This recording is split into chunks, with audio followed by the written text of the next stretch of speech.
আগারগাঁওয়ের চীন মৈত্রী সম্মেলন কেন্দ্রে শুরু হয়েছে হজ ও ওমরা মেলা। সেখানে আছেন সহকর্মী নাজমুস সালেহী। সরাসরি যাব তার কাছে। চান তাদের জন্য আসলে এই মেলা একটি বিশেষ সুযোগ এবং সুবিধাও বলা যেতে পারে। এখানে এক ছাতার নিচে, এক ছাদের নিচে নিবন্ধিত সকল হজ এজেন্সি তারা তাদের তথ্য এবং তারা কি ধরনের সার্ভিস দিচ্ছে এবং তারা কি ধরনের সেবা দিতে প্রস্তুত রয়েছে তার সমস্ত অফার নিয়ে তারা এখানে বসেছেন। দর্শনার্থীরা আমরা দেখেছি সকাল থেকে এসে এখানে ভিড় করছেন। তারা আসলে খোঁজ খবর নিচ্ছেন যে কোন এজেন্সি কি ধরনের সুযোগ সুবিধা দিচ্ছে, কোথায় ভালো হবে।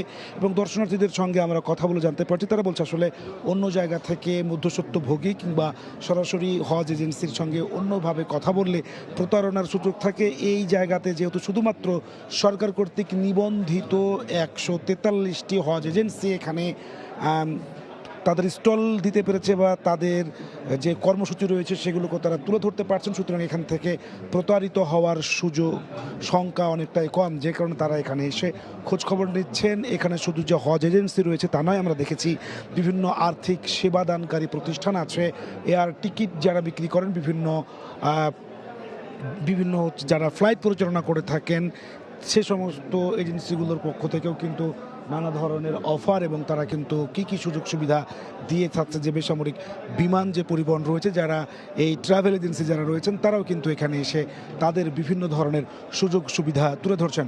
আজকে থেকে শুরু হলো হাবের আয়োজনে 3 দিন ব্যাপী পবিত্র হজ ও ওমরা মেলা, যা চলবে 1 আগস্ট পর্যন্ত, 1 আগস্ট পর্যন্ত, 30-31 জুলাই এবং 1 আগস্ট পর্যন্ত। সকালবেলায় বেসামরিক বিমান ও পর্যটন প্রতিমন্ত্রী রাশেদুজ্জামান মিল্লাত তিনি এই উদ্বোধন করেছেন এবং তিনি আসলে বলছেন যে এক ছাতার নিচে সমস্ত হজ এজেন্সিগুলোকে এবং হজ রিলেটেড যতগুলো প্রতিষ্ঠান রয়েছে যারা সেবাদান করে সবাইকে একত্রিত করে আসলে তারা জনগণকে আশ্বাস দিতে চান, জনগণকে তারা আসলে আশ্বস্ত করতে চান যে তারা কোনো ধরনের প্রতারণা হওয়ার কোনো সুযোগ নেই এবং ভবিষ্যতে হজ ব্যবস্থাপনাকে আরও সুষ্ঠু এবং সুন্দর করার তিনি প্রতিশ্রুতি দিয়েছেন।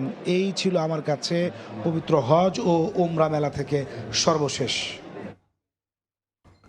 বাংলাদেশ চীন মৈত্রী সম্মেলন কেন্দ্র থেকে সহকর্মী নাজমুস সালেহী আমাদের সঙ্গে যোগ দিয়েছিলেন।